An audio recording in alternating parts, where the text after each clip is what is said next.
Mic test, mic test. We set. Where?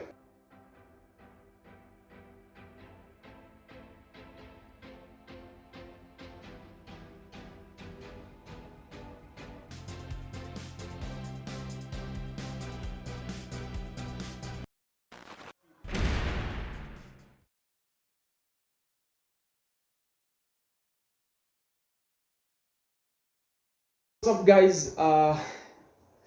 Finally, we are doing our very first episode of YouthQuake Kenya.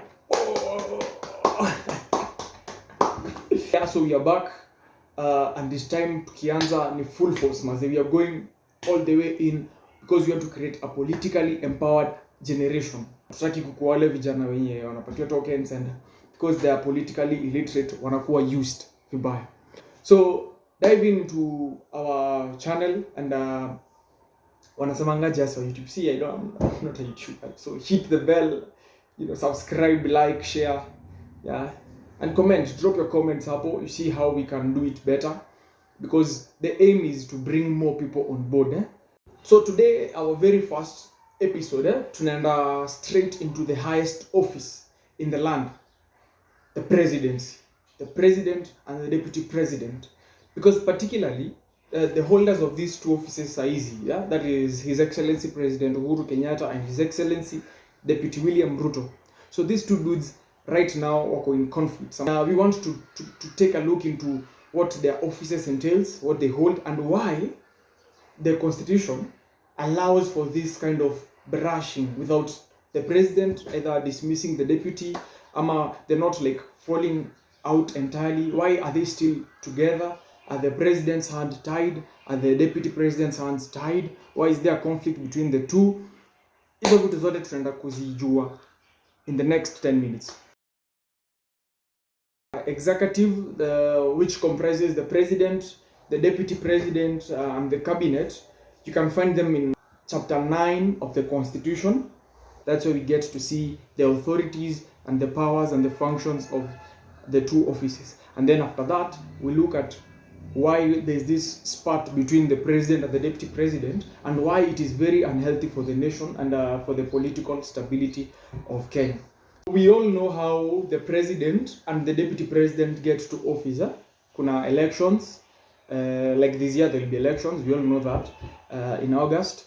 And so any person who is vying for the office of the president is supposed to nominate a running mate, they campaign together, then they get elected together. And then the candidate becomes the president and the running mate becomes the deputy president automatically. Contrast that with what was there before in the previous constitution, where the president, the deputy president or the vice president, then alikuwa little vice president, the vice president alikuwa a direct appointee of the president. So this means the president can appoint and dismiss his vice president at his own pleasure. But now in this new constitution, ndo tuko na hiyo story ya running mate,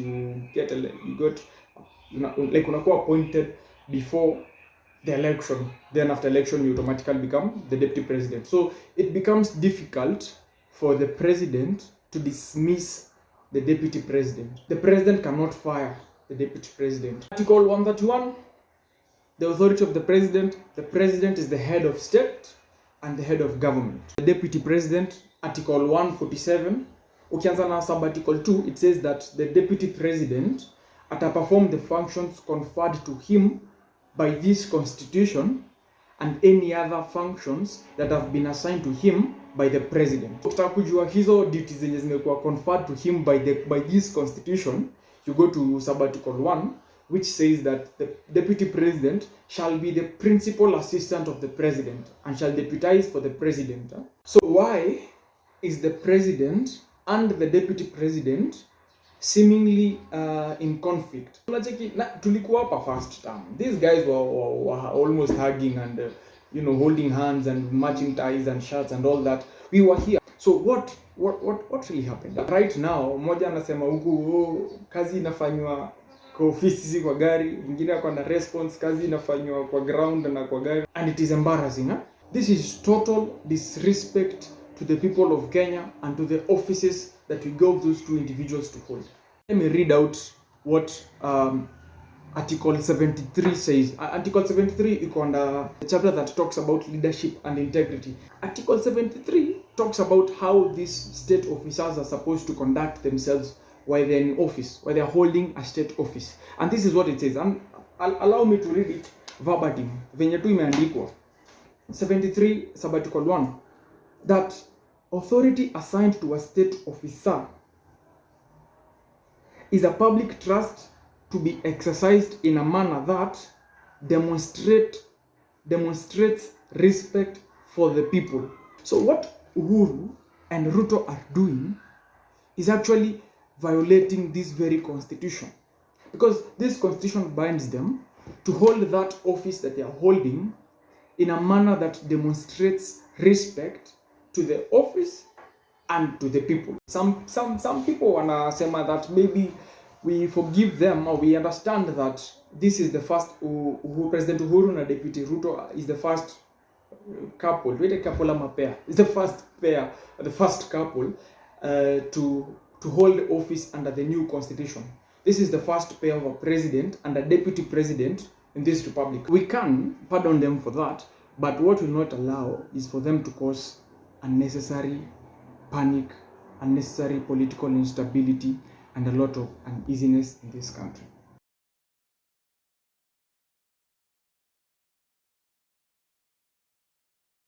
So whatever happened in Nigeria is similar to what is happening here. So in Nigeria, there was President Obasanjo and deputy alikuwa anaitwa Abubakar. They were elected together, just like Uhuru and Deputy Ruto were elected in 2013. So President Obasanjo and this guy called Abubakar, they were elected together in the year 1999, and they stayed together. Very nice. Their term ended in 2003. They were re-elected again together. Very nice. Ikafika 2006. You know, their term was supposed to end in 2007, but 2006, a year to the elections, President Obasanjo akisema Z, and he sought to amend the constitution to allow him seek another term. I want to mark these things very well, and you see any similarities between and the differences between what happened in Nigeria vis-a-vis what is happening in Kenya. We have a president and a deputy elected together. Their first term was very nice. The second term, ndo vitu zikaribika after the president initiated amendments to the constitution seeking an extension of his term. Abubakar akajam, of course, because alikuwa anajua pia yeye anataka kuwa president. So they fell out. Abubakar left their party. Their party was People's Democratic Party. He left that. He formed his own party, Action Congress of Nigeria. And it was messy. It was not Cristiano. So in Ghana, hata ni moto. Deputy president anaitwa Aka. This is some time back when Jerry Rawlings was the president of Ghana. So this guy called Aka is the vice president, and they fell out with the president. That's really nini mbaya. Watu wanakosana tu. So they fell out.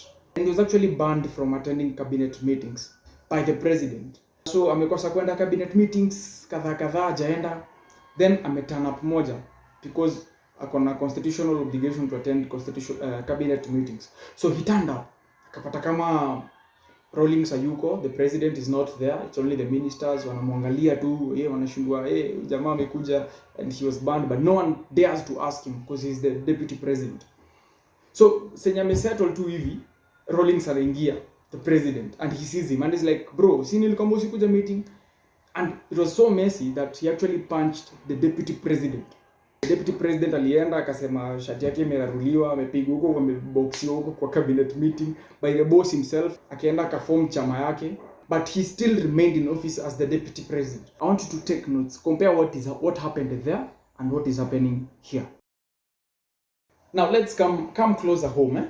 Let's talk about South Sudan. We all know that South Sudan imekuwa very messy, imekuwa very bad. Kumekuwa a lot of civil wars in South Sudan. No one would want what we've witnessed in South Sudan to happen in Kenya. So what happened in South Sudan? President Salva Kiir, okay, is the president. The deputy president anaitwa Riek Machar. All right, and they are in presidency under a party called Sudan People's Liberation Movement, SPLM. So 2013, is when the president uh, anasema that anasuspect kitu inamwambia but I don't know whether there were substantive allegations, but alikuwa anasema tu kitu inamwambia that the president, he does not trust his vice anymore, and he actually said that the vice, who is Riek Machar, is attempting a coup against his own government. And fortunately or unfortunately for South Sudan, the president can actually dismiss the vice president, and that's what he did. The world's youngest nation plunged into conflict in 2013 after Kiir sacked Machar as vice president. Machar fled to neighboring Democratic Republic of Congo in 2016 after fighting broke out in capital, wrecking an earlier peace deal and killing hundreds of people. So Riek Machar has left the country, Ameshia, because of his own security, and he has been fired. He's no longer a state officer, he's no longer vice president. Akaenda akaform his party, but umse hata kuchange jina ya party, si party ilikuwa inaitwa Sudan People's Liberation Movement, SPLM. So yake ilikuwaga SPLM alafu akaongeza IO, so ilikuwaga Sudan People's Liberation Movement in opposition. So now this conflict between the original SPLM and this other wing ya SPLM in opposition, the conflict between these two will lead to that war in Sudan, South Sudan. Wakarudi tena 2018, they signed a peace deal, wakakosa kuelewana, jamaa akarudi exile tena. It's only in 2020 that they have actually signed what appears to be a long-term peace deal, and we're really praying that it stays so. And I think saizi kuko fine huko, they are a bit politically stable, but you see the origin, the genesis of the conflict ilikuwa between the president and his vice president. It was messy. Those people were still suffering the aftermath of the war. Now, all these things, they have one thing in common. There's a president, there's a deputy, stroke vice. They're elected together, but somewhere along the way, they part ways. And that is exactly what is happening in Kenya. So this is a special call to the president, to the deputy president. Let them respect the offices they hold. Let them respect the people of Kenya. Let them respect the constitution.